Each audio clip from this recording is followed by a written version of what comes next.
이동형의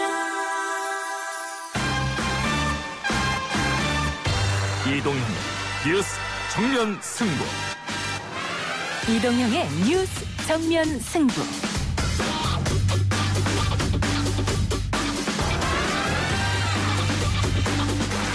청취자 여러분 안녕하십니까. 이동형입니다. 서울 구로구의 한 콜센터에서 코로나19 집단 감염 사태가 발생했습니다. 박원순 시장의 브리핑 먼저 들어보시죠.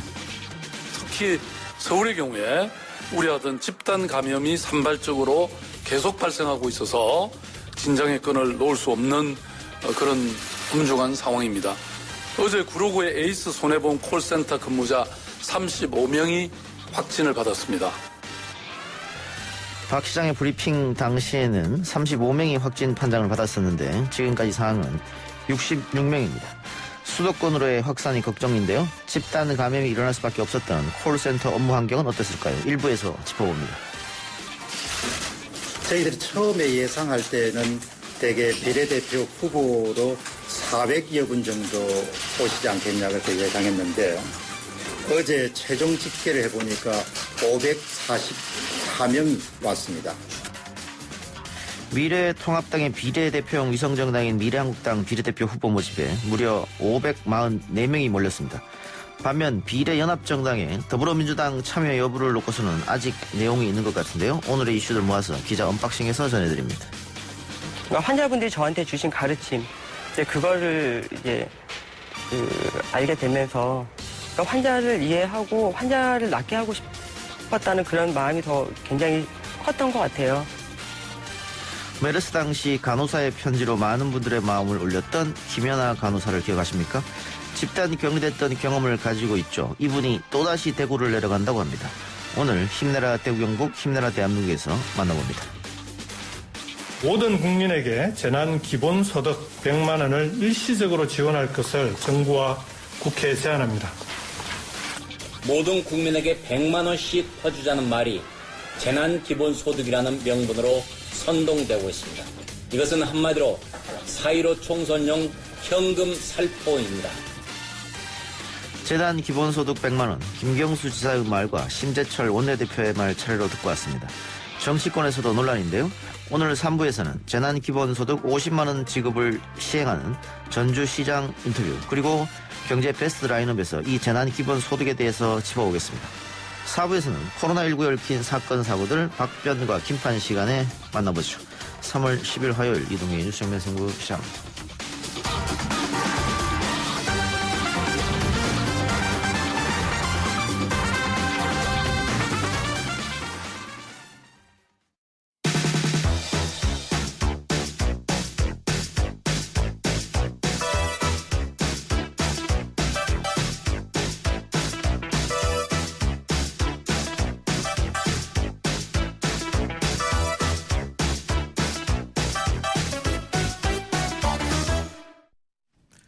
서울 구로구의 한 보험회사 콜센터에서 코로나19 확진자가 집단으로 발생하면서 콜센터 노조가 대책을 촉구하는 성명서를 발표했습니다. 콜센터 노동자들의 근무 특성상 많은 사람들이 밀집된 공간에서 쉼없이 말을 해야 하기 때문에 감염병 노출이 불가피했던 것으로 보이는데요. 민주노총 서비스 일반 노동조합 이윤선 콜센터 지부장 연결해서 이야기 나눠보겠습니다. 지부장님. 예, 안녕하십니까. 예, 안녕하십니까. 예. 자, 보험회사의 콜센터에서 확진자가 대거 발생했는데 현 상황 어떻게 보고 계십니까? 저는 이제 예견된 재앙이라고 생각을 하고요. 예. 그럴 수밖에 없는 게 밀폐된 공간에서 수많은 인원들이 대규모로 근무를 하고 쉴 수 없이 말을 하기 때문에 예. 피할 수 없었던 예견된 재앙이라고 생각을 합니다. 예. 한 공간에 어느 정도 분이 모여서 일을 하십니까? 보통 작은 데는 몇십 명부터요. 예. 대체로는 100명 이상, 또 많은 곳은 2, 300명까지도 이제 한 공간에서 근무를 하고 있고요. 예. 한 건물로 따지면은 이제 층을 나눠가지고 건물로 따지면 수백 명이 또 한 공간에 있다고도 할 수 있습니다. 예. 이게 근무할 때 이게 조금 다닥다닥 붙어 계시는 모양이죠? 그렇습니다.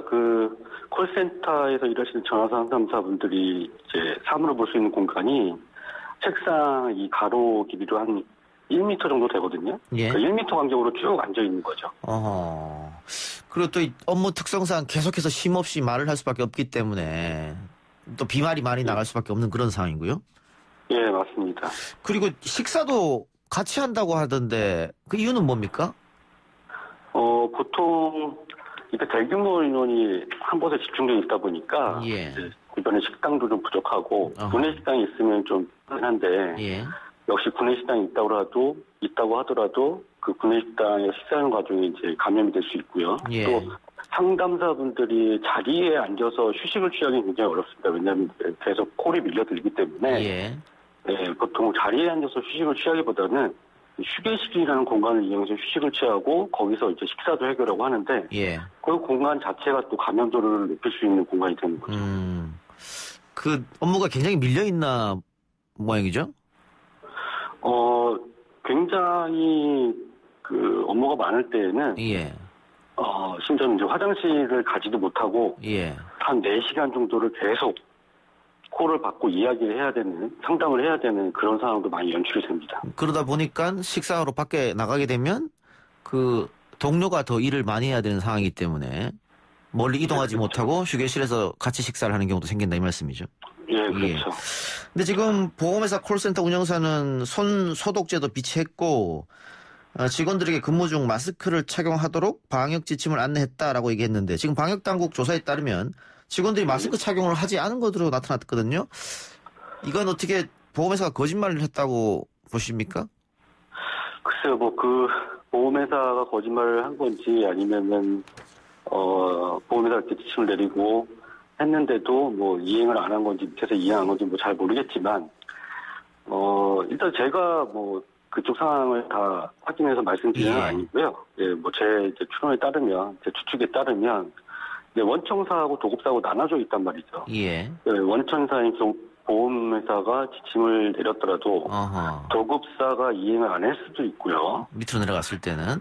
예. 그렇죠. 예. 그리고 또 원청사, 도급사가 지시를 내렸다고 하더라도, 이 상담사분들이 하루 종일 마스크를 끼고 마스크를 착용해서 예. 상담을 하기는 굉장히 힘들단 말이죠. 계속 이야기를 하셔야 되니까. 그렇죠. 예. 전달도 제대로 안 될 수 있고. 예. 그리고 저희가 보통 출퇴근 시간에 잠깐 또 귀도 좀 아리기도 하고 굉장히 갑갑하지 않습니까? 예. 그런 것 때문에도 또 이행이 안 됐을 수도 있죠. 요즘 코로나19 때문에 출근하지 않고 집에서 재택근무 하시는 분들도 많은데 콜센터는 혹시 재택근무 이런 게 불가능한 시스템입니까? 아닙니다. 충분히 가능합니다.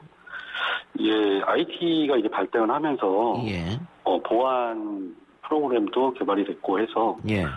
지금 일부 콜센터에서는 재택 근무가 상시로 이루어지는 데도 있고요. 또 일부 이제 콜센터 전문 회사에서는 이런 프로그램들을 개발해서 본격적으로 이제 시행을 앞두고 있는 회사가 있고 그래서 충분히 가능합니다. 그러면 최근에 이렇게 코로나가 발령했을 때는 조금 재택근무를 했었으면 어떨까 그런 아쉬움도 드네요. 네, 그렇죠. 가장 이런 문제가 발생했을 때 가장 근본적인 차단이 되는 게 재택근무죠. 예. 근데 이게 그 시스템상의 어떤 구축 과정을 거쳐서 어떤 시간이 걸려가지고 구축이 되는지까지는 제가 파악을 못해서 확실히 말씀을 드리지 못했지만 미리 이런 것들을 좀 구축을 해놨다 그러면은 근본적으로 차단이 되고 굉장히 피해를 줄 수 있는 그런 거가 되죠. 예. 지금 박 시장이 브리핑할 때는 35명의 확진자였는데 지금 확인된 확진자는 66명 굉장히 많이 늘었단 말이죠. 그렇죠. 예. 그렇다면 지금 구로구에 있는 콜센터 여기만 그러겠느냐 아니면 전국적으로 비슷한 일이 발생할 수 있는 거 아니겠습니까? 우려가 좀 되긴 하는데요. 어떻습니까? 예, 굉장히 우려가 높고요. 예. 굉장히 발생 확률이 높다고 생각을 합니다. 예. 근무 여건상 어쩔 수 없다 그런 말씀이죠. 그렇죠. 비교하기는 좀 그렇지만 이전에 신천지라는 단체에서 단체를 통해서 많이 확산이 됐지 않습니까? 예.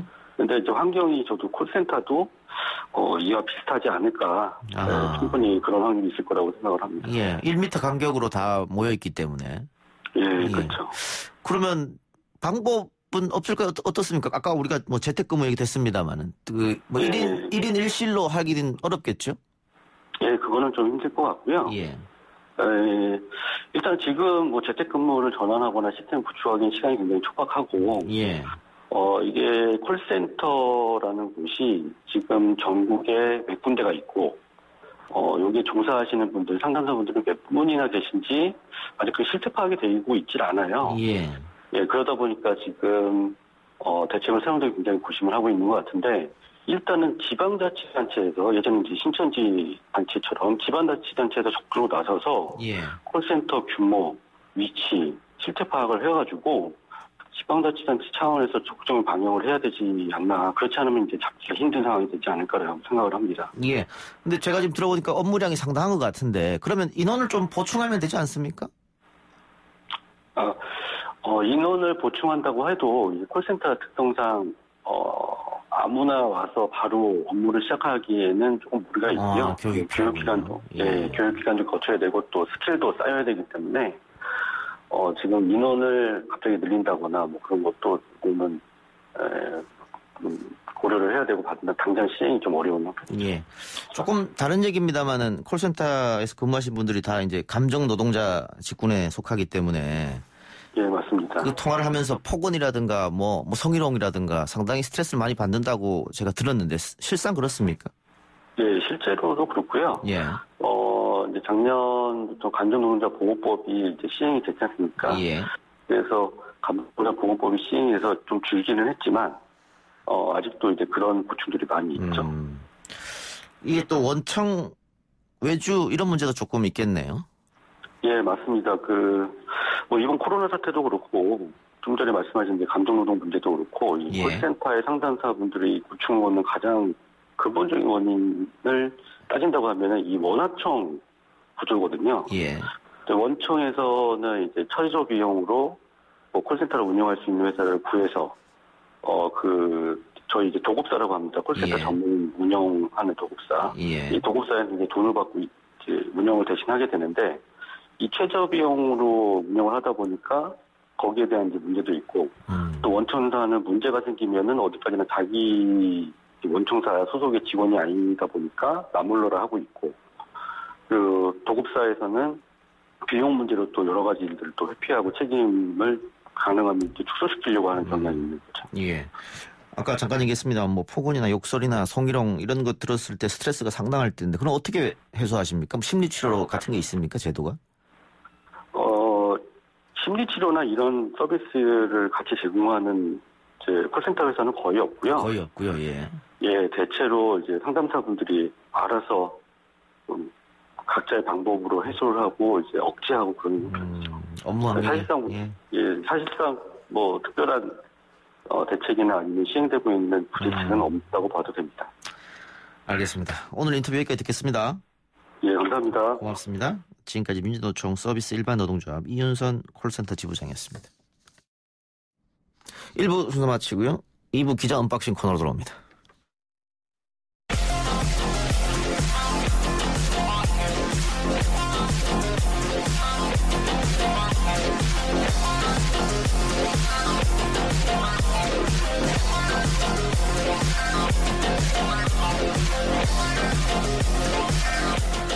YTN 이동의 뉴스 정면 승부 2부 시작합니다. 오늘 나온 뉴스들을 언박싱해드린 기자 언박싱. 오늘은 헤럴드 경제 배두원 기자 나왔습니다. 어서 오십시오. 안녕하십니까. 문재인 대통령이 한국발 입국 제한 국가에 우리 기업인들의 예외 입국을 추진하라고 지시했네요. 예, 그렇습니다.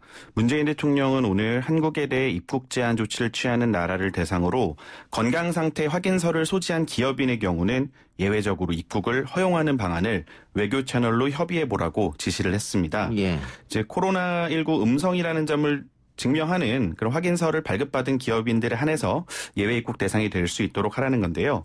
이제 현재 한국발 입국을 제한하는 국가나 지역이 이제 109개국에 이르는 것으로 알려져 있습니다.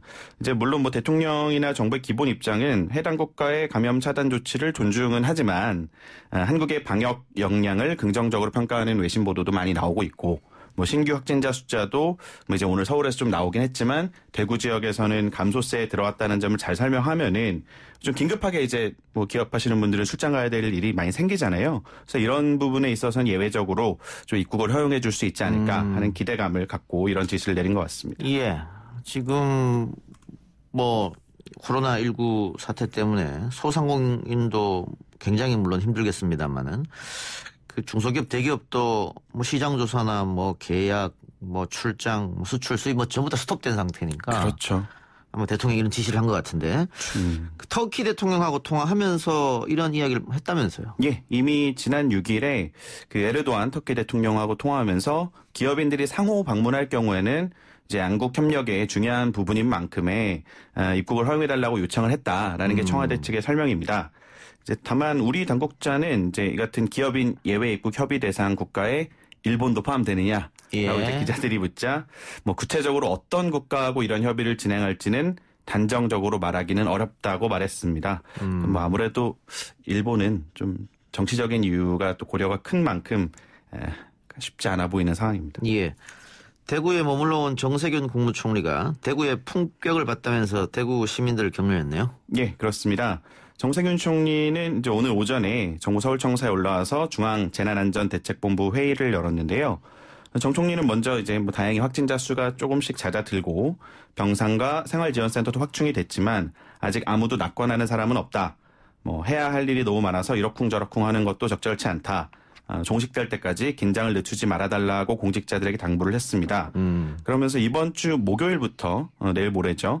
목요일부터는 대구 경북 TK 지역 외에 다른 지자체들에 대해서도 권역별로 방역 상황을 집중적으로 점검하겠다고 밝혔는데요.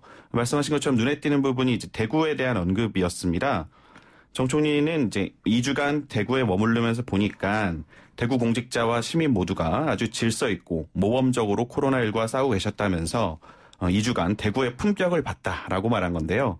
뭐 실제로 이제 대구 시민분들이 질서 있게 대응하고 계신 거는 당연히 사실이긴 하지만 예. 총리가 직접 이렇게 품격을 봤다라는 표현을 써가면서 시민들의 시민의식을 높이 시켜 세운 거는 아무래도 그동안 좀 상처받은 예. 대구 민심을 달래기 위한 차원의 메시지로 예. 풀이된다는 분석입니다. 예. 뭐 일부이긴 하지만 뭐 또 대구 혐오 이런 발언도 어쨌든 나오고 있으니까요. 예, 그렇죠. 그 생각도 한번 하지 않았을까 싶은데 다행스럽게도 대구 지역 확진자 증가세가 지금 주춤하고 있죠. 예, 그렇습니다. 대구 지역은 증가세가 눈에 띄게 주춤하는 모습인데요. 추가 확진자 수가 100명 이하로 떨어졌습니다. 그래서 오늘 자정 기준 이제 10일 0시 기준으로 전일 대비 92명이 늘어났는데요. 그 대구 지역 확진자가 이제 지난달 29일 같은 경우는 하루에 741명이 늘었고 예. 정점을 찍었었죠. 그다음에 이제 하루에 514명, 512명, 520명 이렇게 늘어나다가 점점 줄어서 405명, 300명대로 내려갔고 오늘 이제 드디어 100명 아래로 떨어진 겁니다. 예, 예. 아무래도 이제 신천지 대구교회 교인에 대한 진단 검사가 마무리 예. 단계에 접어들었기 때문에 예. 확진자가 좀 덜 나오고 있는 것으로 보이고요. 그럼에도 이제 당국은 시설 등의 소규모 집단 감염이 이어지고 있고 감염 경로가 좀 불확실한 지역사회 감염도 잇따르고 있기 때문에 예. 경계심을 놓기에는 이르다는 진단입니다. 예. 그 긴장의 끈을 놓치지 말아야겠습니다만 전국적으로도 지금 확진자는 줄어들고 완치자는 늘어나는 거기 때문에 예, 그렇습니다. 역시 또 이번 주가 또 굉장히 중요한 고비가 아닌가. 맞습니다. 그런데 이 문제는 전국에서 이제 집단 감염 우려가 커지고 있는 건데 일부에서도 콜센터 노조 지부장과 인터뷰했습니다만 한 보험사 콜센터에서 확진자가 무더기로 쏟아졌습니다. 예. 그 이제 대구나 이제 전국적으로 증가세가 좀 줄어드는 와중에 오늘 좀 안타까운 소식이 예. 나왔는데요. 서울 구로구에 있는 신도림동에 위치한 코리아 빌딩이라는 이제 거기에 위치한 한 보험사 콜센터에서 확진자가 현재까지만 64명 이상인 것으로 파악이 되고 있습니다. 첫 확진자가 나온 건물이 이제 11층에 근무하시는 분인데요. 이곳에 근무하는 콜센터 근무자가 207명인데 아직 검사를 안 받은 분들도 상당히 많습니다. 또 이제 검사를 받은 사람들 중에서도 절반만 결과가 나왔는데 지금 64명이 나온 거거든요. 예. 그래서 이제 검사가 진행 중인 것을 고려하면은 확진자는 더욱 늘어날 것으로 보이고요. 또 이제 2차, 3차 감염도 우려가 되니까 말이죠. 그렇죠. 이제 7층부터 9층까지에도 11층 말고도 콜센터가 있는데 여기에도 한 550명 정도가 근무를 하신다고 합니다. 그래서 이제 서울시가 서울시 내 전체 콜센터를 긴급 점검하기로 했습니다. 예. 근데 문제는 여기만 그러겠느냐. 그렇죠. 다른 지역 콜센터도 많이 있지 않습니까, 전국에. 얼마든지 이제 불안해할 수 있는 건데요. 예. 말씀하신 건 앞으로가 더 걱정입니다. 이제 사실 금융권에서는 뭐 터질 게 터졌다라는 아하. 반응도 나오고 있어요. 예. 이게 이제 콜센터라는 곳이 대부분 개인 공간이 좀 협소하고 예. 이제 서로 거리가 예. 사무실에서 서로 간의 어깨 간 거리가 매우 가까운 그런 구조다 예. 보니까 코로나 같은 감염병 전염이 굉장히 쉬운 밀집 공간인 셈인데요. 근데 또 종일 전화를 해야 되다 보니까 예. 마스크를 쓰고 하기가 좀 쉽지가 예. 않죠. 그래서 뭐 일부 금융사에서는 전화할 때도 마스크 착용하라라고 하고 있는데 뭐 실제 시행해 보니까 숨이 막혀서 상담이 진행이 안 된다라는 부작용이 있다는 얘기도 있고, 그래서 뭐 일부 업체에는 내 통화할 때만 벗고 자리에서 일어날 때는 다 쓰고 돌아다니는 게 어떻냐, 뭐 이런 조치를 취하는 곳도 있다고 합니다. 그러니까 이게 집단으로 모이는 것을 지금 사회적 거리두기 캠페인을 통해서 안 하고 있습니다만 이건 직장이니까 또 어쩔 수가 없죠. 어쩔 수가 없는 상황이니까. 예. 근데 이 콜센터와 같은 건물에 구로을 선거 준비하는 윤건영 전 청와대 국정상황실장이 사무실이 여기 있다고요. 예, 오늘 좀 가슴을 쓸어내렸을 것 같은데요. 윤건영 전 청와대 국정상황실장이 이제 자신의 구로을 예. 선거 캠프가 있는 건물이에요, 이 건물이. 예. 그래서 이제 여기에서 확진자가 나오자 바로 이제 검사 받고 자가 격리에 들어갔습니다. 다행히 검사 결과는 음성 판정을 받았다고 합니다. 예. 자, 지금 정치권 코로나19 얘기했는데 대구 북갑 예비후보의 선거대책본부장이 코로나19 확진 판정을 받아 사망하는 일도 있었어요. 예, 오늘 좀 뭐 비보죠. 사망을 하셨는데 대구 북구갑 선거구에서 공천을 받은 이제 미래통합당 양금희 예비후보의 선거 캠프의 선거 사무장을 맡고 있던 이차수 전 대구 북구의회 의장이 신종 코로나 바이러스 감염증에 걸려서 오늘 숨졌습니다. 이게 이제 지난 7일부터 좀 기침이나 발열 등의 증상이 있어서 보건소에서 검사를 받아서 음성 판정을 받았었거든요. 근데 이제 갑자기 상황이 악화되면서 숨지셨고 사후 재검사했더니 확진 판명이 됐습니다. 당연히 이 양금희 예비후보 측이 큰 충격에 빠졌고 정치권 전체적으로도 예. 이제 이게 뭐 선거 판세, 여론 이런 것뿐만 아니라 직접적인 선거에 영향을 미치는 거 아니냐 이런 우려가 좀 예, 커지고 예. 있습니다.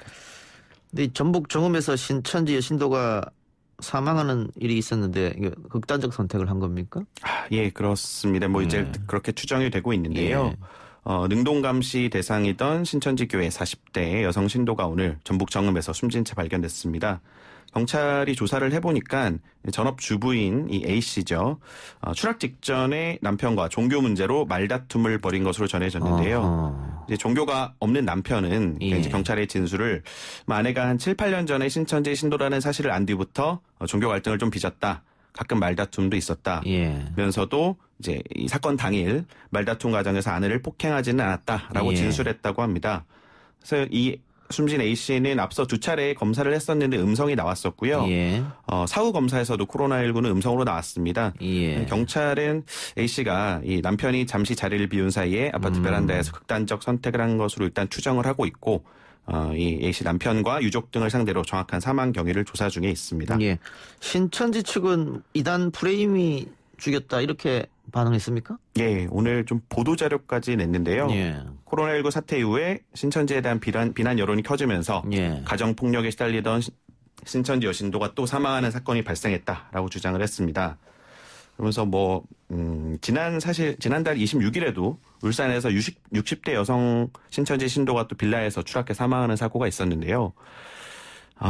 좀 뭐 신천지 입장에서는 이런 뭐 부부간뿐만 아니라 직장 내에서도 핍박, 뭐 친구들 사이에서의 어떤 낙인, 비방 이런 것들이 뭐 현재 4천여 건이나 보고됐다라면서 자신들이 이단 프레임에 갇혀서 고통을 받고 있다라고 주장을 하고 있습니다. 뭐 아시겠지만 여론은 그럼에도 불구하고 좀 싸늘한 편인데요. 아무래도 그럴 수밖에 없겠죠. 예. 알겠습니다. 정치권 이야기 해보죠. 민주당이 오늘 의원총회를 다시 열고 비례연합정당 참여를 논의하고 있다고 하는데 결론이 쉽게 안 나는 모양이네요. 네, 지금 계속 끌어오고 있는데 사실 좀 전인 오후 4시부터 의원총회가 민주당에서 열리고 있습니다.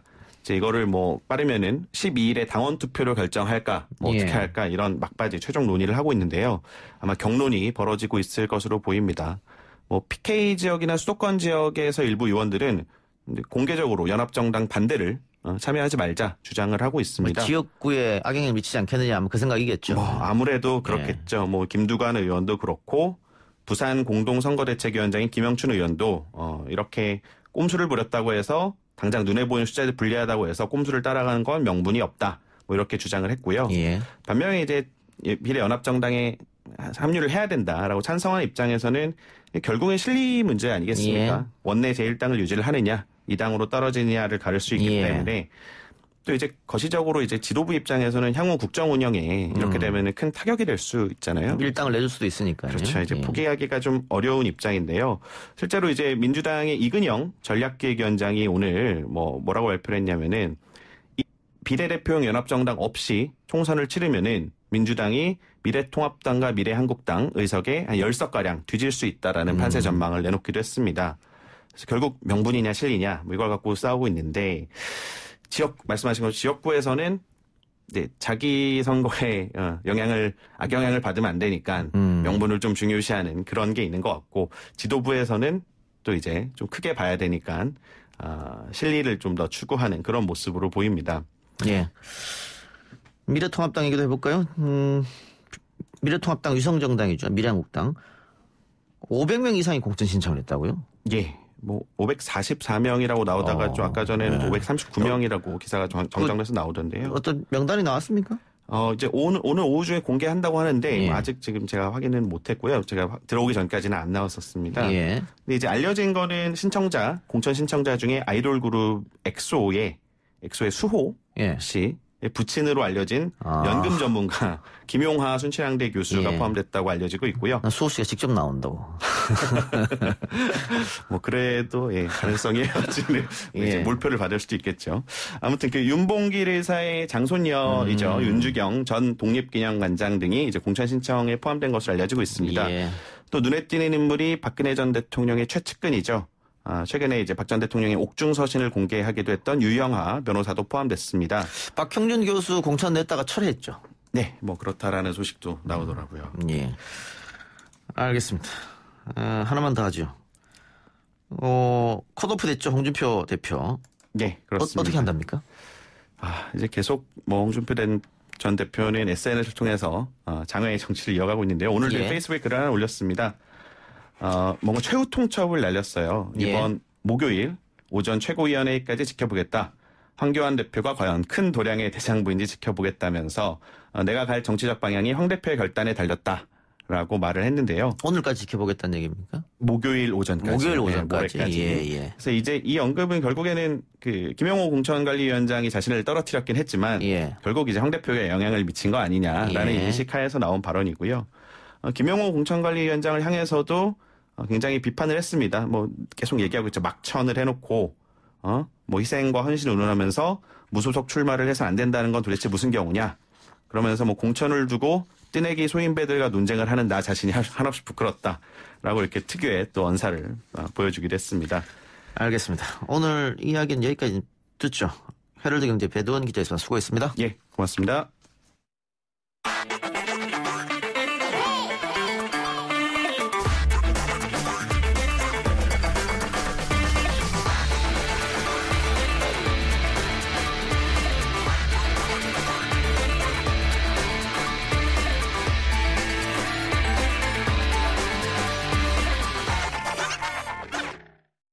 대구 경북 시민 여러분 힘내십시오. 우리는 코로나19를 충분히 극복할 수 있고 반드시 이겨낼 것입니다. 정부도 국민도 모두가 대구 경북과 함께 하고 있습니다. 몸 상태는 좀 어떠신지? 저희 그 방역대책본부의 직원들이 업무에 부담이 크기는 하지만 잘 견디고 잘 진행하고 있다. 그 정도 답변 드리겠습니다. 함께 버텨야 다시 일어날 수가 있습니다. 확진 환자도 꼭 이겨내셔야 다시 일어설 수 있고 어려운 소상공인도 더 버텨야 다시 일어설 수가 있습니다. 힘을 내라고 말해줄래. 그 눈을 반짝여 날 일으켜줄래. 힘을 내 이만큼 과잖아. 과거 메르스 사태 당시에 중환자실 간호사로 근무를 하고 퇴직한 간호사 한 분이 대구에 의료봉사를 가겠다고 지원했다고 합니다. 메르스 당시에 집과 중환자실만 오가며 자가격리도 하고 위중한 환자를 돌봤던 자신의 경험을 바탕으로 대구를 돕고 싶다는 마음을 전했는데요. 오늘 해시태그 힘내라 대구 경북 힘내라 대한민국 시리즈는 메르스 사태 당시에 중환자실에서 근무했던 김연아 전 간호사 연결해서 이야기 나눠보겠습니다. 간호사님. 네, 안녕하세요. 예, 안녕하십니까. 자, 과거 메르스 때와 비교했을 때 이 코로나19 사태 어떻게 보고 계십니까? 메르스는 벌써 5년 전 일이긴 한데, 예. 그 당시에는 병원 중심으로 원내 감염이 굉장히 많이 이렇게 줄을 이뤘었거든요. 예. 그런데 지금 요즘 코로나19 사태는 지역사회 감염이 줄을 이루고, 예. 그리고 확산되면서 4차, 5차 감염까지 이제 이루어지는 게 그게 가장 우려스럽죠. 그 메르스 사태 때 편지를 써서 간호사의 편지를 써서 굉장히 많은 분들 가슴을 뭉클하게 하셨는데 이번에 대구로 가야겠다고 생각하신 이유는 어디에 있습니까? 아마 모든 간호사라면 아마 저와 같은 마음일 거예요. 예. 저 같은 경우는 메르스 사태를 경험한 경험도 있고 중환자실 경험이 20년이 넘거든요. 예. 그러니까 확진 환자가 줄고는 있다고 하지만 중증 환자가 오히려 늘어나면서 예. 이제 뭐 숙련된 간호사가 부족하다는 그런 기사를 접했어요. 그래서 제가 우선 지금은 뭐 제가 제가 쓴 책을 바탕으로 드라마를 준비하고 있었는데 이제 코로나19 사태로 지금 뭐 드라마도 그렇고 거의 전면 이제 제작이 이제 중단된 상태라 지금이 아니면 못 가겠더라고요. 예. 네, 그래서 용기를 냈습니다. 예. 혹시 주변에 반대는 없었습니까? 우선 뭐 저희 엄마 같은 경우는 메르스 사태를 겪으면서 굉장히 마음을 많이 졸이셨거든요. 예. 그런데 이제 그렇게 엄마가 많이 걱정하시죠. 뭐 원래 칠순이셔서 그런데 꼭 건강히 돌아오겠다는 약속을 하고 제가 허락을 받았습니다. 예. 이번에도 청도 대남병을 시작으로 부산 아시아드 요양병원도 코호트 격리가 됐고 한마음 창원병원 같은 경우엔 지난 8일이죠. 0시 기준으로 12일 만에 격리 해제가 됐는데 본인도 겪으셨지 않습니까? 메르스 때 직접 스스로 격리하는 거. 이렇게 격리된 의료진들 보면 많이 좀 안타깝고 가슴이 좀 아플 것 같습니다. 네, 그렇죠. 저도 메르스 때 제가 처음으로 이제 코호트 격리를 하면서 이제 환자분들과 14일 동안 격리되어 있었거든요. 예. 근데 사람이기에 분명히 외롭고 두려웠어요. 예. 그러니까 많이 아마 지금 분들도 많이 힘들고 아마 외로울 겁니다. 그러니까 근데 응원에 굉장히 믿지 못할 힘이 생긴다는 걸 저는 그때 경험을 했거든요. 예. 네, 계속 응원해주고 계시니까 의료진들도 반드시 이겨내리라고 생각합니다. 예. 지금 고생하시는 의료진들을 위해서 한마디 해주시면 어떤 말씀을 해주실 수 있을까요? 결국은 끝이 난다고 얘기는 꼭 하고 싶어요. 예. 그리고 우선 의료진들이 지금 지키고 있는 한 그리고 그 의료진들이 있기 때문에 지금 시민분들도 의료진들을 믿고 응원해 주시고 계시잖아요. 예. 그러니까 조금만 더 버티라고 말씀드리고 싶어요. 간호사님 혹시 최근에 포항의료원 간호사 16명이 무단 사직했다. 이게 나중에 뭐 오보로 밝혀졌습니다만 이 기사 보셨었습니까? 네. 저도 그 기사 접하고 솔직히 너무 속이 상했거든요. 예. 무단 결근이라는 거는 이제 간호사가 워낙에 3교대로 일하다 보면 무단 결근이란 결코 있을 수가 없거든요. 왜냐하면 근무가 한 명이 빠져도 동료들과 환자가 그만큼 위험해지고 힘들어지기 때문에 그리고 뭐 임신 순번제나 사직 순번제라는 말이 있을 정도로 그 간호사들은 굉장히 자기 사명감이 강한 직업이에요. 그리고 뭐 저 같은 경우도 아파도 병원에서 아파야 한다는 그런 마음으로 일을 했었는데 지금 같은 이런 시기에는 그 의료진들한테 힘을 많이 실어줘야 하는 시기인데 그렇죠. 잘못된 기사로 인해서 현장의 의료진들이 좀 사기가 떨어지지 않을까 좀 많이 걱정이 됐어요. 예, 원래 그 간호사분들이 2월에 사직을 할 예정이었는데 코로나19 때문에 스스로 더 연장해서 근무한 건데 그런 오보가 나서 네네. 굉장히 속상하고 힘 빠지고 그랬을 것 같습니다. 네, 굉장히 속상해죠. 그래서 간호사들도 그런 얘기를 많이 했어요. 그러니까 저희도 간호사도 그만두면 바로 그만두겠습니다 하고 그 다음날 그만둘 수 있는 게 아니라 또 충분한 인력이 또 숙련이 돼야 되기 때문에 적어도 2-3달은 같이 겹쳐서 일을 해야 되거든요. 그러니까 그분들도 아마 사직을 작년부터 계획을 했던 분이고 사직 날짜가 1월, 2월로 정해져 있었는데 아마 코로나 사태가 터지면서 더 오래 근무를 한 걸로 알고 있거든요. 그래요. 그래서 언론 보도가 굉장히 신중해야겠다 이런 생각이 들고 청취자들 댓글 좀 볼까요? 체리블루님께서 힘든 시기에 복귀해서 수고해 주신다고 하니까 감사합니다. 아리미다님께서 고민 많으셨을 텐데 큰 결심해 주셔서 고맙습니다. 당신들이 진정한 영웅입니다. 박어진님께서 모르고 가는 것보다 한번 겪고 알고 나서 가는 건 두려움이 훨씬 클 텐데 대단합니다. 꼭 건강하게 돌아오시길 바랍니다. 또 성우님께서는 저도 이곳에서 할 수 있는 일을 하려고 작게나마 재해 구호협회에 기부합니다라는 글 써주셨습니다. 이런 이야기 들으면 또 힘도 나고 하실 테죠. 반대로. 그럼요. 예. 많이 힘이 나죠. 예. 아까 책 얘기 잠깐 해주셨는데 책이 나는 간호사 사람입니다. 이 제목입니까? 네네. 예. 어떤 내용이 담겨 있는 책입니까? 그러니까 간호사로서 제가 이제 그 책에는 제가 간호사로서 겪었던 어떤 그 좌절과 희망 이런 것도 다뤘고요. 예. 그리고 메르스 한가운데 있었던 14일의 기록을 굉장히 제가 자세히 넣었어요. 근데 그 글을 쓰면서도 또 다른 질병이 얼마든지 올 수 있다고 생각했기 때문에 이제 그런 질병이 왔을 때 의료진들이 어떤 마음을 갖고 이제 병원에 남고 환자들 지켜내는지 그걸 좀 말하고 싶었죠. 예. 이 책을 원작으로 해서 드라마가 지금 준비 중이라고 하니까 언제 될지는 알 수는 없겠습니다만은 좋은 드라마가 나왔으면 하는 바람이고요. 뭐 개인적인 이야기입니다만 저희 아내도 간호사 출신입니다. 아, 그렇군요. 그래서 뭐 연애할 때 이것저것 이야기를 많이 들었는데 태움이라고 있지 않습니까? 네네. 예, 반드시 좀 없어져야 할 문제 같은데 태움이란 건 어떻게 생각하고 계세요? 그 체험이란 단어는 제가 25년 전, 그러니까 거의 제가 입사할 때 그때도 있었던 단어예요. 예. 그러니까 지금까지 그게 없어지지 않고 굉장히 계속 되풀이 된다는 건 분명히 문제가 있는 거거든요. 예. 그리고 이건 체험이란 단어는 굉장히 조심스럽게 접근을 해야 될 게 이건 간호사 개개인의 인성 문제가 아니거든요. 예. 어떻게 보면 그 병원의 시스템이라든가 이제 뭐 숙련되지 않은 간호사, 신규 간호사 그러니까 그런 간호사들이 조그만 실수로 뭐 환자의 생명이 위험해질 수밖에 없기 때문에 이제 간호사 내에서는 어떻게든 환자분의 이게 목숨이 걸린 거잖아요, 달린 거잖아요. 그래서 굉장히 그런 부분을 좀 엄격하게 교육시키는 그런 부분이 있어요. 근데 저도 그게 굉장히 안타까운데 이거는 뭐 개인의 인성이 문제가 아니라 어떤 상황이 그렇게 만들어 가거든요. 알겠습니다. 그러니까 그런 부분도 제가 나중에 드라마에도 꼭 넣어보고 싶은 예. 꼭 넣어주시기 바라겠습니다. 예. 오늘 인터뷰는 여기까지 듣겠습니다. 네네. 예. 감사합니다. 감사합니다. 예, 지금까지 김연아 전 간호사였습니다. 뉴스 듣고 오겠습니다. 안 들려 들을 뉴스 없어 아무 뉴스도 귀에 들어오지 않아 듣고 또 들어도 들을 뉴스 없어 만든 게 이프로야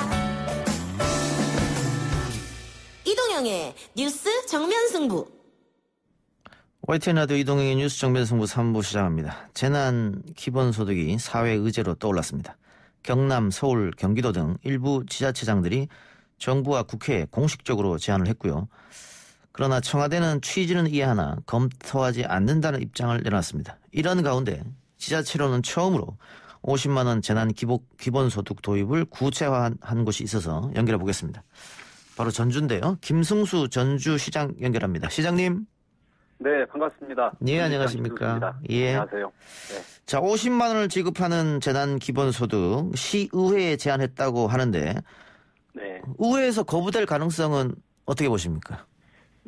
지역사회가 아마 뭐 대한민국 전체가 다 일종의 재난 현장인 것 같아요. 예. 그래서 시의회에서도 공감하고 있기 때문에 예. 뭐 원하는 대로 통과될 수 있을 거라고 지금 희망을 하고 있습니다. 통과되면 즉시 시작되는 겁니까? 네? 통과가 되면 즉시 시작되는 겁니까? 맞습니다. 이제 긴급 추경이기 때문에 오늘 저희가 제출을 했고요. 이제 예. 이틀 뒤에 원하는 대로 통과가 되면 바로 진행을 할 수 있을 것 같습니다. 전주시에 살고 계신 모든 분들에게 지급됩니까? 아니면 지급 대상이 따로 있는 겁니까? 그러지는 않습니다. 예. 우선은 평소 기본소득은 그러니까 소득이나 직업이나 노동 여부에 관계없이 사회 구성원 전체에게 균등한 소득을 지급하는 건데 예. 이것은 지금 코로나19와 관련된 재난 극복이기 때문에 예. 재난 기본소득이어서 예. 이번 위기를 통해서 어려움을 겪고 있는 분들에게 지원하는 재난 기본소득입니다. 예. 그 대상은 구체적으로 그럼 어떻습니까? 대상은 이제 정규직을 제외하고 예. 그러니까 실업자, 비임금 근로자 그리고 비정규직 등 약 5만 명 정도에 해당될 것 같습니다. 5만 명 정도. 네. 혹시 소상공인도 포함됩니까? 물론입니다. 소상공인은 이제 저희가 건강보험료를 기준으로 하고 있기 때문에 뭐 소상공인들 중에서는 그래도 큰 고통 없는 분들 물론 계실 수 있죠. 그래서 소상공인들은 따로 전라북도와 함께 3개월 동안 월 20만 원씩 저희가 60만 원을 지원을 하게 되고요. 따로 이분들이 제외되면 이제 앞서 말씀드린 대로 실업자, 비임금 근로자, 비정규직 등이 포함이 됩니다. 5만 명이라고 하셨는데 그러면 이게 전체 예산은 어떻게 되는 겁니까? 1인당 50만 원이면? 예산이 뭐 250억 정도 되고요. 그리고 이제 5만 명이 50만 원을 지급을 받으면 전주 내에서 3개월 동안 소진을 하게 됩니다. 이번에 뭐 정부가 추경을 통해서 여러 좋은 정책들을 내놓았는데 아무래도 국민 전체를 대상으로 하다 보니까 사각지대도 존재하고 그리고 대부분 또 간접 지원이기 때문에 시민들이 각자 처지가 다 다르죠, 사실은. 근데 그분들 욕구를 충족하는 게 어려워서 이제 전주가 긴급하게 저희가 재난기본소득이라는 걸 했는데 3개월 동안 현금과 같은 선불카드를 가지고 전주 내에서 이제 소비를 하게 되면 이분들이 꼭 필요한 것들을 해소하고 그리고 또 이제 지역 경제도 살아나고 또 이동량이 증가하면서 도시도 다시 활력을 띨 수 있을 것 같습니다. 그러면 선불카드로 지급하고 그 선불카드는 전주 시내에서만 사용하는 거네요? 맞습니다. 이제 전주시에서 250억 정도를 소진을 하게 되고요. 3개월 동안. 물론 여기에 뭐 유흥 이런 데는 갈 수가 없기 때문에 업종 제한은 일부 할 계획입니다. 결국은 지역화폐 형태로. 비슷한 경우인데 오히려 지역화폐보다는 훨씬 더 사실상 현금이기 때문에 훨씬 더 좀 빠르고 더 많은 곳에 사용할 수 있을 것 같습니다. 근데 이게 예산은 그럼 어떻게 시 예산으로 합니까? 맞습니다. 시예산이 뭐 250억 정도가 소요가 되고요. 순수한 시비로. 이제 사실은 뭐 서울은 그렇지 않지만 이 지역의 중소도시에 250억은 굉장히 큰 예산이고요. 전주시도 물론 큰 도로도 필요하고 큰 건물도 필요하고 체육관도 필요하지만 어쨌든 지금 우리가 처한 상황을 보면 가장 하여튼 뭐 사회적 재난, 경제적 위기가 오면 가장 먼저 그리고 또 가장 깊게 가장 늦게까지 고통을 받는 분들이 취약계층이기 때문에 지금 상황에서는 이분들이 과감한 투자를 하는 게 바람직하다고 봅니다. 지금 뭐 시장님도 아시겠습니다만은 김경수 지사가 100만 원 재난기본소득 하자. 이재명 지사가 전적으로 찬성한다고 얘기했고 박원순 시장이 60만 원 하자 이렇게 얘기를 했단 말이죠. 그런데 야당에서는 이거 이렇게 하면 총선을 앞두고 현금 살포 결국은 총선용 포퓰리즘 아니냐 이런 비판이 있을 수밖에 없거든요. 어떻게 생각하세요? 뭐 코로나 위기 때가 아니었다면 그 말씀은 또 한번 충분히 토론해 볼 만하다고 생각을 합니다. 그런데 현장에 가보면 도저히 그런 말을 할 수가 없습니다. 뭐 간접 지원 통해서 이자 보전 여러 가지 해주지만 실제 앞서 말씀드린 대로 시민들이 처한 상황은 다 천차만별이기 때문에 직접 지원하지 않고서는 시민들을 도울 수 있는 방법이 많지 않기 때문에 현장에 나가서 만나보시면 뭐 달리 말을 할 수가 없습니다. 나가보시면 금방 압니다. 그러면 시민들은 어떻게 이 행정에 대해서 지금 박수를 보내고 있습니까?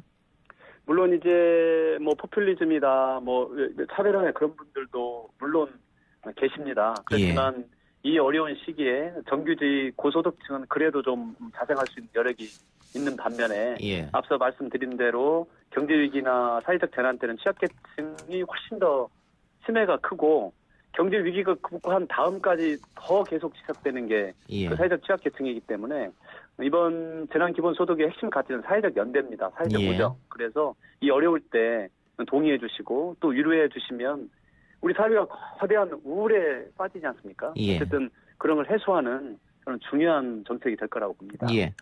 전주 인구가 지금 60여만 명쯤 되나요? 66만 명이고요.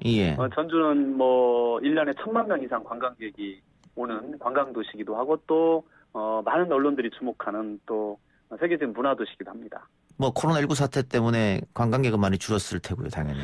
지금 90% 이상 줄었고요. 특히 이제 전주는 관광도시다 보니까 관광객이 오지 않다 보니까 이제 사실은 도시가 완전히 정지돼 있는 거죠, 사실은. 그래서 다른 지역보다도 더 이런 기본 소득이 필요한.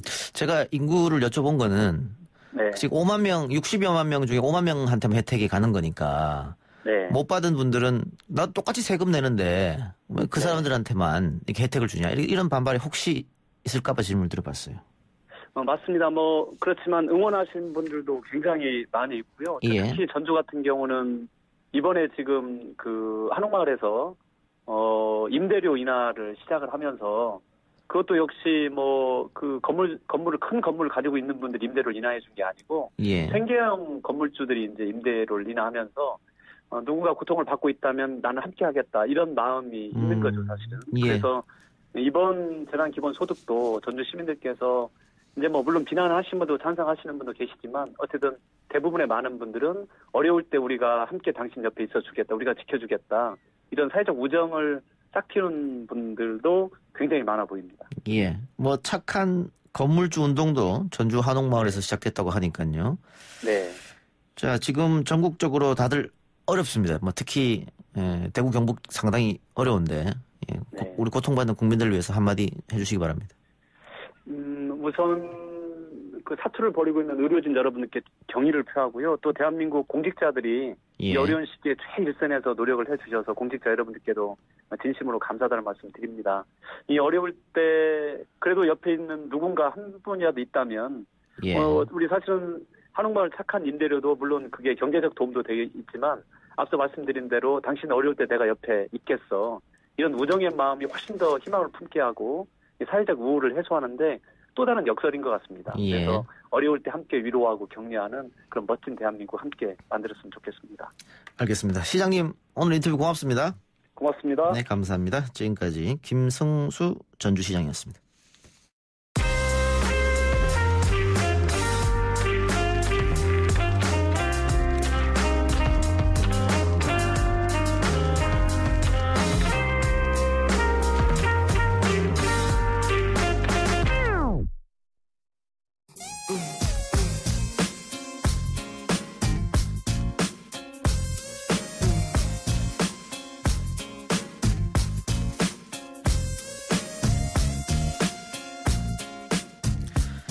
경제 이야기하는 시간입니다. 경제 베스트 라인업. 오늘은 박연미 경제평론가 나왔습니다. 어서 오십시오. 안녕하세요. 방금 전주시장 연결해서 재난 기본소득 이야기 해봤는데요. 전주뿐만 아니라 지금 서울 또 경기도 경남 각 지자체장들이 중앙정부에 요구하고 있습니다. 내용은 조금 다른 것 같아요. 네, 내용은 좀 다른데 일단 기본소득으로 주자 이 내용이죠. 재난 상황에 준한다고 보는 거예요. 이재용 소카 대표가 50만 원씩 주자 이런 얘기를 했었는데 이 타다 서비스를 못하게 됨으로써 이 주장이 약간 사그러드는 듯 했거든요. 그런데 김경수 경남지사가 묻고 더블로 가. 100만 원 주자. 100만 원씩 지급하되 고소득층의 세금을 환수해서 재정 부담은 줄이자 이런 의견을 내놨고 이재명 경기지사도 100만 원 이거 좋다. 김경수 지사 의견에 전적으로 공감한다 이런 의견이고요. 그밖에 정의당 등도 공감한다 이런 입장입니다. 예. 그러면 이건 추경하고 별도입니까? 별도죠. 그 기본소득이라는 게 스위스 내지는 지금 홍콩도 이와 비슷한 일을 하고 있는 건데 지금의 상황이 재난에 준하는 상황으로 보기에 일시적으로나마 전 국민에게 소비할 수 있는 이른바 주머니를 좀 빵빵하게 채워줄 수 있는 재원을 마련해 주자는 얘기예요. 근데 아이디어는 참 좋습니다만 현실적으로 이제 재원을 어떻게 마련할 것이냐 그리고 재난이라는 것에 대한 사회적 합의가 있을 수 있느냐 이런 고민들은 좀 남아 있습니다. 지금 김경수 지사나 이재명 지사 같은 경우에는 전 국민에게 주자라는 거지 않습니까? 네. 그러면 저희 집을 예로 들면 4인 가족이니까 400만 원 받는 겁니다. 400이네요. 그럼 그거를 선불 카드 형태로? 선불로 줄 수도 있고 지역사랑의 쿠폰이 될 수도 있고 현금이 될 수도 있고 형태는 다양하게 될 수 있습니다만 그렇게 그 돈을 그래서 활용을 해서 지금 소상공인도 너무 힘들고 하니까 돈 쓰라는 거죠. 돈을 쓰라는 이야기잖아요. 돈을 쓰라는 얘기예요. 그런데 이게 그럼 나중에 재정으로 조금 더 뺏겨서 돌아올 수도 있겠네, 정부로. 근데 이게 이제 조금이 아니라는 게 문제죠. 전 국민에게 다 준다 하면 김경수, 이재명 안으로 본다 하면 51조 원 정도 됩니다. 51조 원이면 올해 우리나라 예산의 10분의 1이죠. 그렇죠. 그리고 재난에 준하는 상황이 광범위하게 폭넓게 해석이 될 경우에 다른 사례가 있을 때 예컨대 이제 역병이 아니라 사회적으로 큰 참사가 있을 때나 이럴 때는 어떻게 할 것이냐 이런 것도 좀 심도 깊은 논의가 필요합니다. 국채 발행하는 겁니까? 어떻게 하는 겁니까? 글쎄요. 이게 일단 저는 전 국민에게 100만 원씩 혹은 50만 원씩 이거는 가능하기 어렵다고 보는 쪽이에요. 청와대도 그래서 왜 이런 제안이 나왔는지 취지는 이해하지만 검토하는 단계는 아니다라고 하는 것이 재원상의 현실적인 문제가 있잖아요. 지금 우리가 소비 심리가 이 정도로 가라앉았다고 진단을 하는데도 이번에 추경을 편성하는 규모가 추경만 놓고 보면 11조 6천억 원, 재정 지원이랑 이런저런 지원을 다 합쳐도 30조 원 정도밖에 안 된단 말이죠. 그런데 이 규모가 결코 작지 않은데 51조 원을 이른바 깔아놓고 갈 수 있는 재정 여력이 될 것이냐, 이거는 또 쉽지 않은 문제가 될 겁니다. 예. 네. 뭐 방법은 다양하게 있으니까요. 네. 어떻게 이 논의가 계속해서 논쟁으로 번져갈지 좀 지켜보고요. 네. 근데 IMF에서도 코로나19에 따른 충격 완화를 위해서 어떤 것들을 해야 된다, 뭐 이런 네. 얘기를 했다면서요. 정부는 이미 다 계획이 있습니다. 일단 그 추경안 안에 가계에 대한 현금 지원안이 들어있는데 예. 대표적인 게 2조 원 규모의 쿠폰을 뿌리겠다는 내용이잖아요. 예. 저소득층 그리고 아동을 키우고 있는 그런 가정들 그리고 노인들이 공공근로에 참여하는데 만약에 내가 쿠폰이나 지역사랑 상품권 등의 형태로 임금을 받아가겠다 하면 얹어주는 것까지 합쳐서 이 세 군데로 나가는 돈만 한 2조 원 정도 될 거예요. 뿐만 아니라 조세 감면의 형태로도 1조 7천억 원 정도 지원이 됩니다. 예. 이런저런 거 다 합쳐서 추경 더하기 재정집행 더하기 조세 감면 등등을 다 하면 31조 6천억 원 정도를 집행하겠다는 게 정부의 계획입니다. 그럼 방금 말씀하신 세금 감면이라든가 네. 가계와 기업에 대한 현금 지원은 추경하고는 또 별도의 것이네요. 추경 안에 들어있는 안에 거죠. 들어있는 현금 겁니까? 지원안은 추경 안에 들어있는 들어있고, 거고요. 예. 그 조세 감면은 요거하고 별도인 거고요. 예. 그래서 어쨌든 합치면 30조 정도. 그렇죠. 예. 알겠습니다. 예. 뭐 전 세계적으로 지금 다 어려운 상태이기 때문에 각국이 돈을 풀려고 하는 것 같아요. 네, 일단 대표적으로 증시 폭락을 경험하고 있는 미국의 경우에는 초단기 자금을 90조 원 정도 풀어서 단기 유동성 시장이 좀 활황을 이룰 수 있게 급전이 필요한 곳에 돈이 갈 수 있게 하겠다, 이렇게 입장이 정해져 있고, 그 미국 금융통화위원회 FOMC가 열리기 전에 이례적으로 긴급하게 금리를 내리기도 했습니다. 결국은 증시를 살려야 한다, 이쪽에 공감을 하고 있는 셈인데 아마 연간으로는 1%포인트 이상 금리를 내릴 수 있다, 이런 전망이 나오고 있는 상황이고요. 뿐만 아니라 감세의 정책을 추가할 수도 있다. 중국의 경우에도 대규모 재정 집행이 예정이 되어 있고 지금 이탈리아나 독일, 프랑스처럼 다 우리와 마찬가지로 확진자가 1,000명 이상인 나라들은 아마 어떤 방식으로든지 경기 부양에 나서지 않을까 싶습니다. 미국 증시 이야기 해주셨으니까 오늘 97년 이후로 처음으로 미국 증시가 서킷 브레이크가 발동됐다고 하던데. 네, 현지 시간 기준으로 지난 9일이고요. 그 뉴욕 증시가 개장하자마자 7% 급락을 해서 4분 만에 서킷 브레이커가 발동이 됐습니다. 뭐냐면 증시가 단시간에 너무 많이 오르거나 너무 급락을 해서 장에 어떤 조정이 필요하다고 과열 양상을 좀 시키자는 의미로 이른바 정말 브레이커예요. 15분 동안 거래를 못하게 하는 건데 결국은 약발이 듣지 않았습니다. 이걸 발동하고 나서도 다우지수, 그러니까 그 우량주들이 모여있는 다우지수는 8% 가까이 하락을 했고요. 그 밖에 나스닥도 역시 그 7% 이상 하락을 했고요.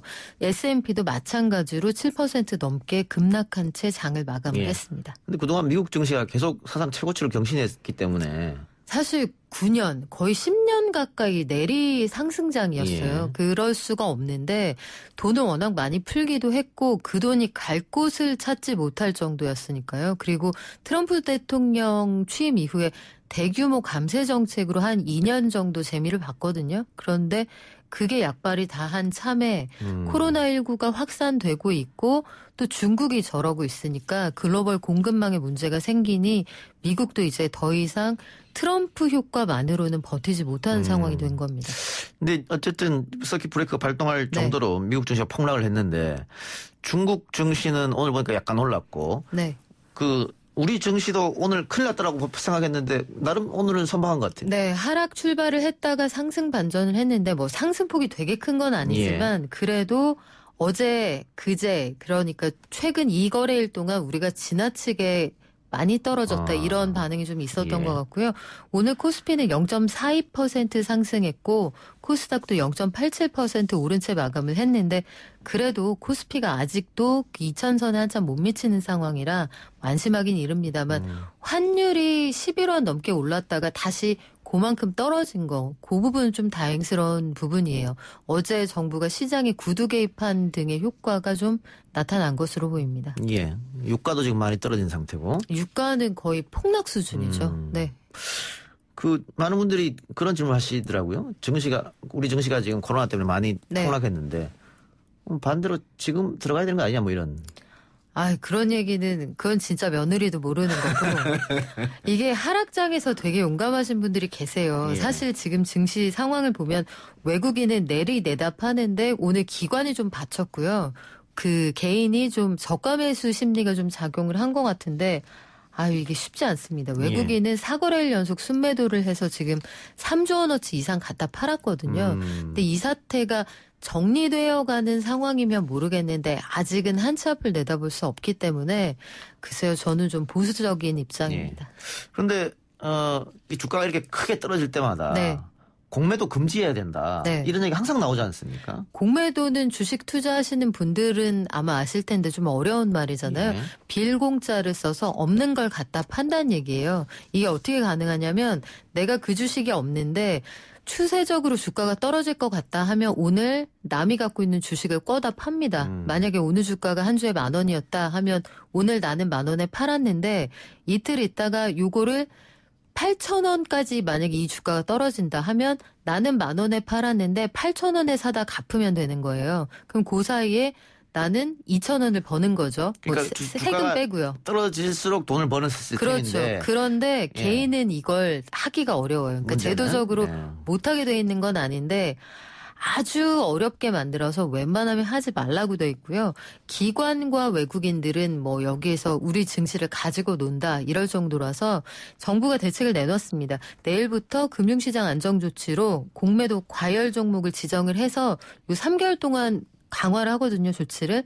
원래는 공매도 과열 종목 하면 하루 동안, 다음날 하루만 거래가 안 됐었는데 앞으로는 거래일 기준으로 10거래일 동안 거래 못하도록 그렇게 조치가 강화가 됐습니다. 근데 공매도가 문제면은 뭐 전격적으로 금지하면 되는데 안 하는 이유도 있겠죠. 공매도의 순기능도 있어요. 그러니까 주가가 지나치게 급등할 때, 거품이 끼어 있을 때 이걸 좀 조정해주는 완충제 역할을 하는데 다만 지금 말씀하신 것처럼 한시적으로 시장이 지나치게 하락장으로 쏠린다 하면 공매도를 금지한 때가 있었습니다. 특히 2008년 세계 금융위기 당시를 보면 2008년 10월부터 이듬해 5월까지 전 종목에 대한 공매도가 금지된 적이 있었어요.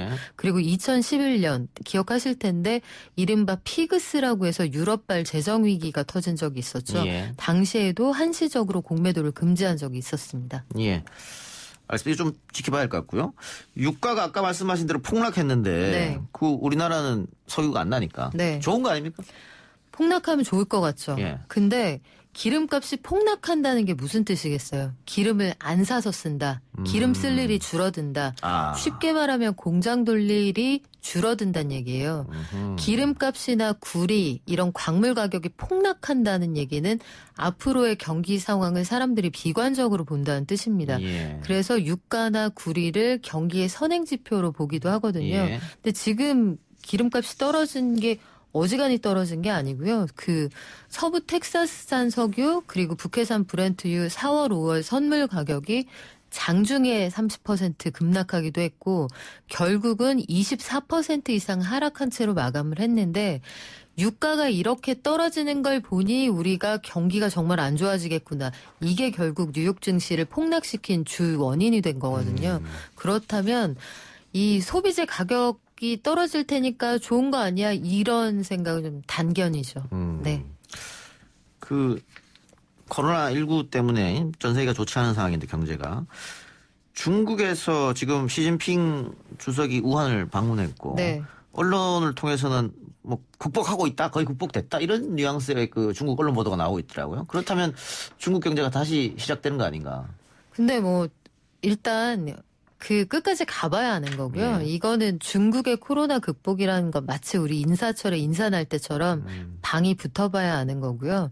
중국 하나만의 문제가 아니잖아요. 이제 전 세계 모든 대륙에서 동시다발적으로 벌어진 일이고 남미 10개 나라에 유럽 완전히 증시도 거기도 완전히 무너져가는 상황이고 미국도 지금 어디까지 퍼져나갈지 모르는 상황이에요. 예. 미국의 확진자 수가 지금 9일 기준으로 704명에 그치는 건 사실 진단을 못했기 때문이지 사람이 적어서일 것 같지는 않거든요. 의료보험 체계가 워낙 부실하니까 이런 상황들을 종합해 보면 중국이 몸을 빨리 추스르는 게 세계 경제에 도움이 되는 건 분명히 맞는데요.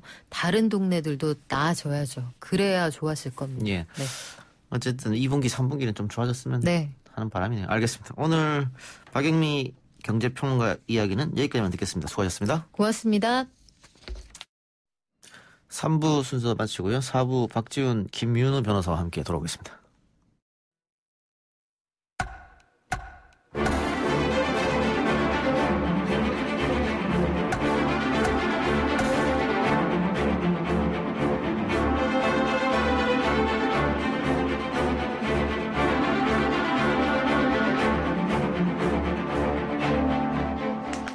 YTN 라디오 이동희 뉴스 정면승부 4부 시작합니다. 매주 화요일 사건 사고 소식을 정리해줄 두 분입니다. 박지원 변호사, 김윤우 변호사 나왔습니다. 어서 오십시오. 네, 안녕하십니까.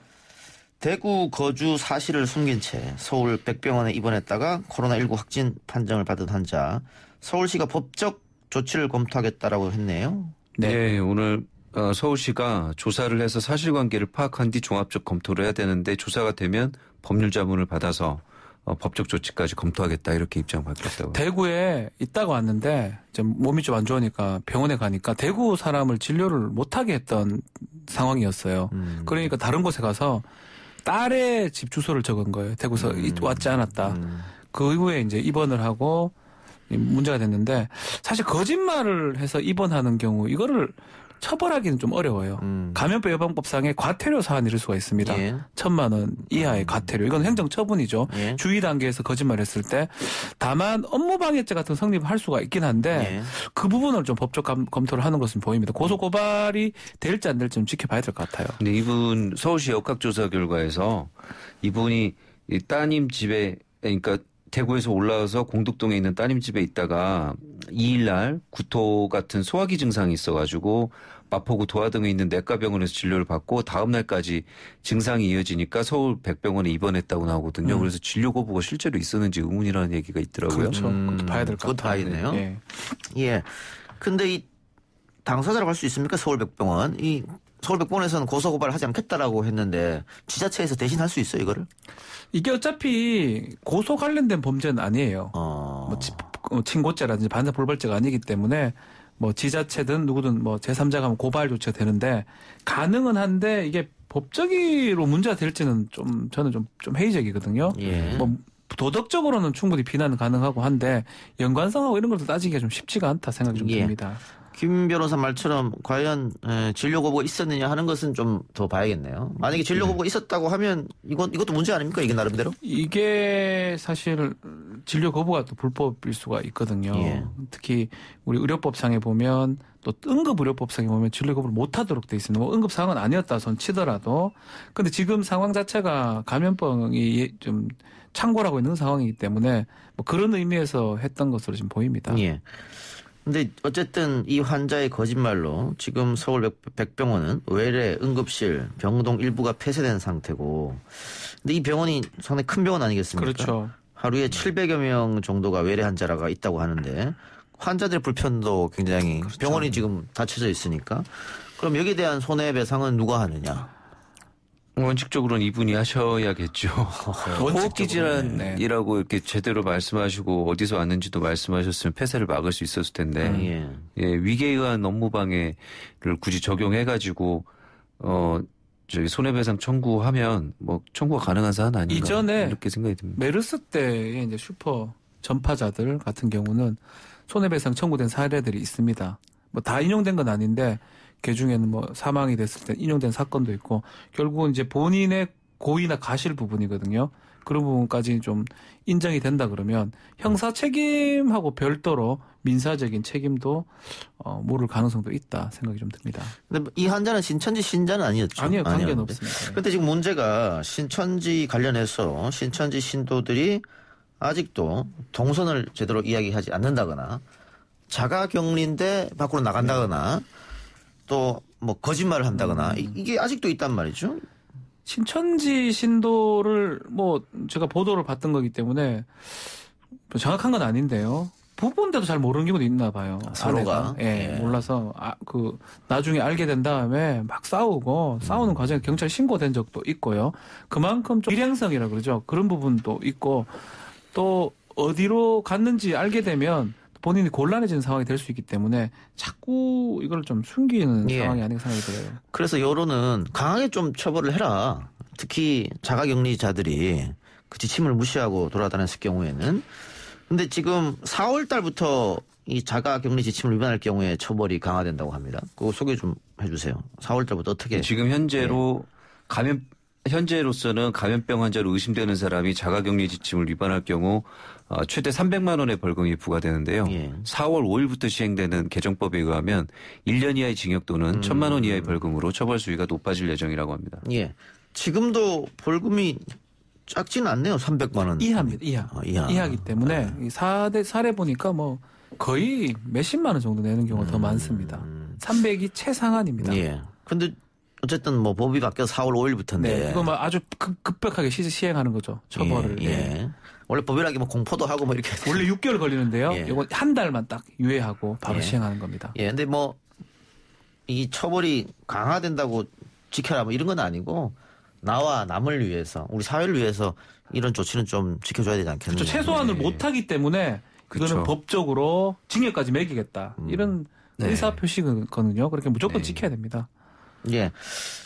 그리고 한쪽에서는 이게 너무 정부나 지자체가 과잉 대응하는 거 아니냐. 특히 확진자의 동선을 다 공개해버리거든요. 사생활 침해일 수도 있다. 국가인권위도 그렇게 얘기했죠. 네. 이거 굉장히 논쟁적 사안인 것 같아요. 이 부분은. 근데 사생활 침해하고 이제 저희가 생명 건강의 그러니까 생명권, 그다음에 건강권 요거하고 사생활하고 어떤 게 더 중요한지 지금 판단을 해야 되는데 지금 일단 입법적으로는 이 생명권이나 건강권이 더 중요하다는 판단을 한 것이죠. 그 과정에서 이제 뭐 어떤 부수적으로 이런 일들이 생길 수는 있지만 근데 이걸 감춰주기 위해서 여기에 감염 우려가 있는 공간을 놔둔다거나 전파가 돼서 의심이 되는데도 모르고 넘어가서 또 모른 채로 다른 사람에게 또 전파하는 이런 상황이 되는 것까지는 좀 수용하기 어렵지 않을까. 그러니까 결국 기본권이 충돌할 때 어떤 것을 더 형량을 해서 어떤 걸 더 비중 있게 볼 거냐 이 문제인데 과연 이게 뭐 2차 피해 요런 것 때문에 지금 이렇게 전파성이 강한 감염병에 대해서 그냥 생명이나 건강이 좀 침해되더라도 우리는 사생활이 더 중요하다. 이런 판단을 내리기는 국가인권위에도 좀 어렵지 않을까 생각이 듭니다. 근데 인권위에서는 또 자기들 역할이 있으니까요. 할 수 있는 말을 했다 그런 생각도 들어요. 이게 뭐 같은 예로 보긴 어렵지만 예전에 이제 단속할 때 차를 다 찍었거든요. 옆자리에 뭐 누가 있는 것까지 막 돼서 문제가 돼서 그걸 이제 바꿔놨습니다. 근데 이제 이거는 그걸 바꿀 수 있는까지는 바꿀 수가 있을 거예요. 최소한의 개인 사생활을 좀 지켜주고 공개를 할 수 있는 범위는 정하면 좋은데 제가 봤을 때는 최소한이라는 게 없을 것 같아요. 왜냐하면 어디든지 다 공개가 안 되면 이거 방역이 안 되거든요. 그러니까 그런 측면에 봤을 때는 이거는 좀 사생활보다는 안전, 생명이 좀 중요한 상황으로 봐야 되지 않을까 생각이 듭니다. 예. 저 다른 얘기 해보죠. 신천지에 대해서 검찰의 강제 수사가 필요하다라고 하는 국민 여론조사 결과가 상당히 높게 나왔거든요. 법무부 장관도 수사를 해라라고 얘기했고 대구경찰청이 신천지 대구교에 대한 압수수색 영장을 2차례나 신청했는데 검찰이 거절.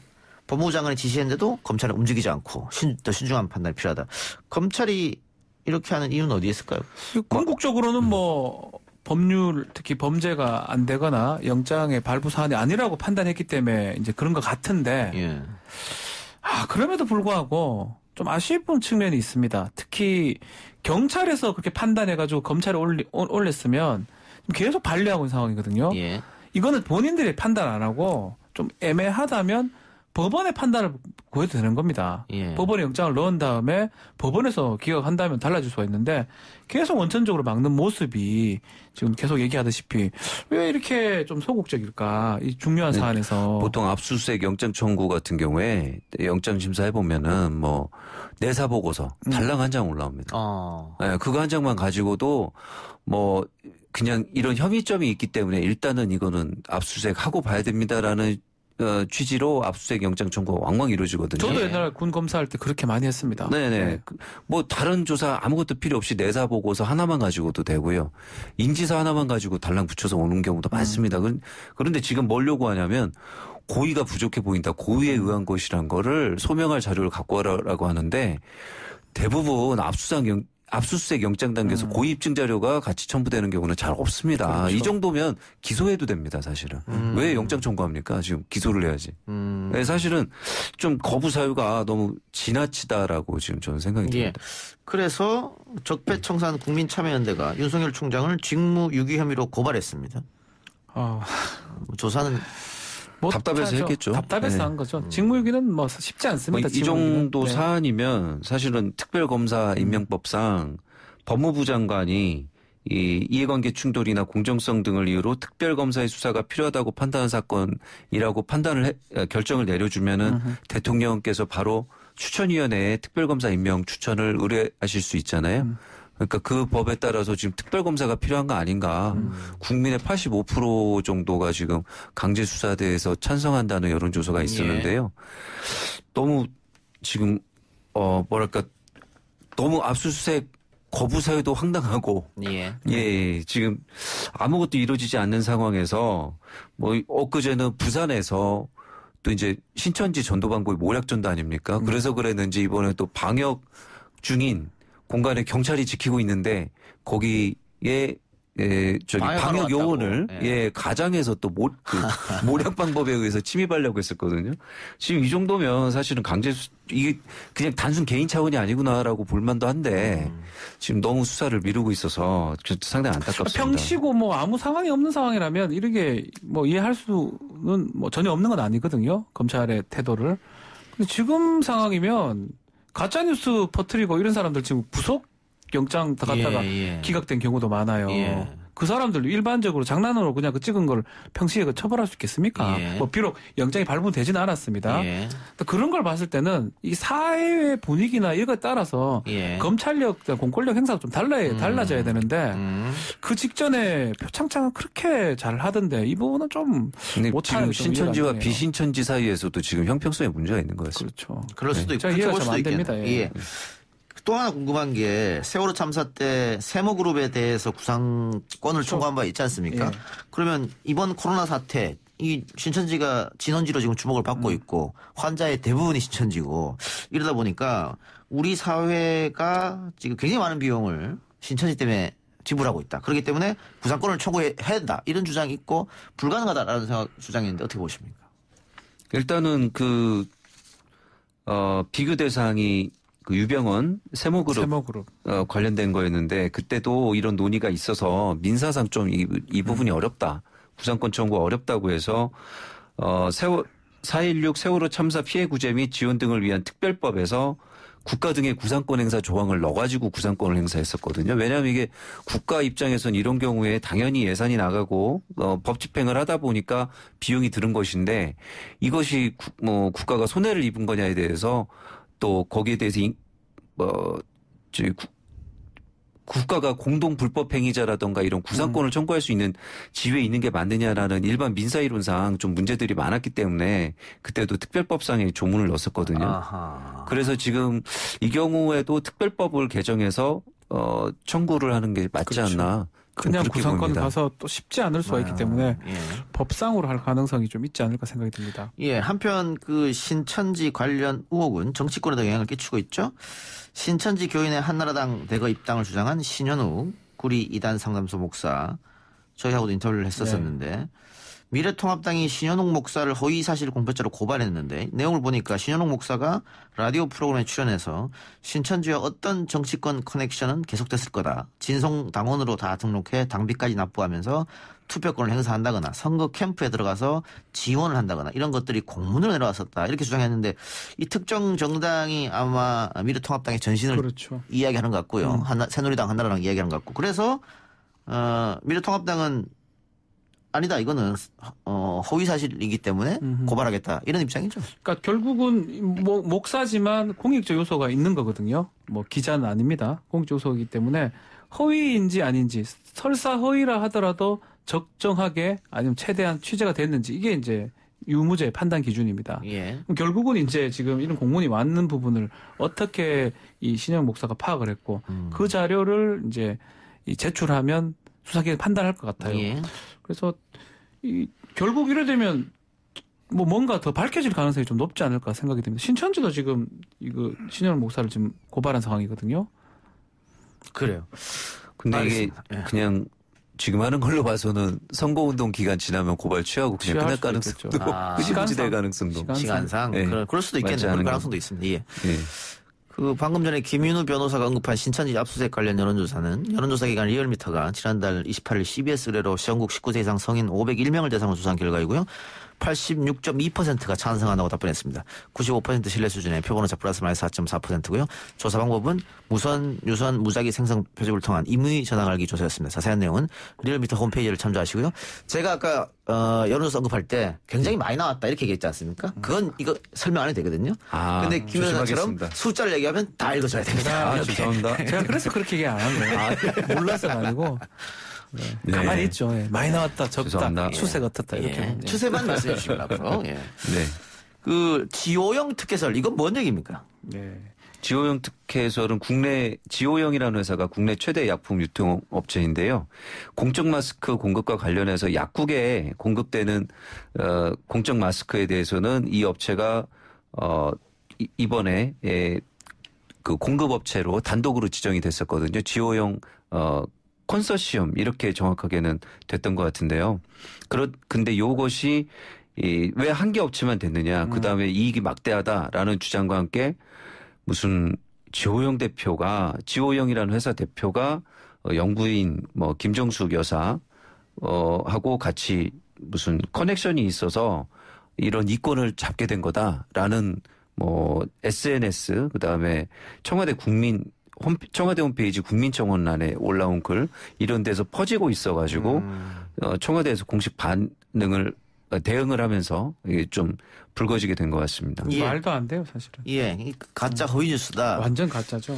그리고 여기에 김정숙 여사와 친분이 있는 손혜원 무소속 의원 이야기도 나오던데 그래서 청와대하고 손혜원 의원 쪽에서 다 법적 대응하겠다 그렇죠. 이 상태죠. 예. 네. 숙명여대 숙명여고거든요. 예. 숙명이라고 다 동문인가요? 여고 여대는 다른데요. 말도 안 되는 걸 해가지고 근데 이걸 갖고 또 퍼나르고 가짜 뉴스가 진짜 뉴스화 돼버리는 게 문제고 그걸 막기 위해서 아마 청와대나 손 의원 측에서는 적극적으로 대응하는 것으로 보입니다. 네, 약사회하고 유통협회하고 이렇게 논의를 해서 약사회가 식약처에 지오영 컨소시엄을 먼저 추천했다고 대한약사회 측에서 그렇죠. 오늘 분명히 입장을 밝혀줬습니다. 예, 대한약사회 측도 업체 선정 의혹은 아니다 이야기는 했는 상태고. 다른 가짜뉴스도 있습니다. 일본은 가구당 40장씩 마스크 무료 배포한다. 이런 우리랑 비교된다. 이런 가짜뉴스. 네. 또 북한에 마스크를 한국이 제공했다. 이거 가짜뉴스. 결국은 현 정부를 공격하기 위해서 만들어 놓은 가짜뉴스인데. 가짜뉴스를 언론사를 도용하기도 하고 유튜브로 방송이 되기도 하고 1인 방송이 되기도 하고 또 한편으로는 또다시 언론 매체에서 재생산됩니다. 또 이렇게 인터넷 돌고 있더라 이런 식으로 책임을 피하면서 SNS에서 가짜 뉴스가 나올 수는 있습니다만은 정식 언론에서는 그게 가짜 뉴스라고 짚어줘야 되는데 그렇죠. 반대로 이런 뉴스들이 있더라 이런 식으로 딱 피해나갑니다. 그래서 짚어주는 저희가 있는 거죠. 다 가짜입니다 이거. 알겠습니다. 두 분 말씀 오늘 여기까지 듣겠습니다. 수고하셨습니다. 감사합니다. 내일 뵙겠습니다.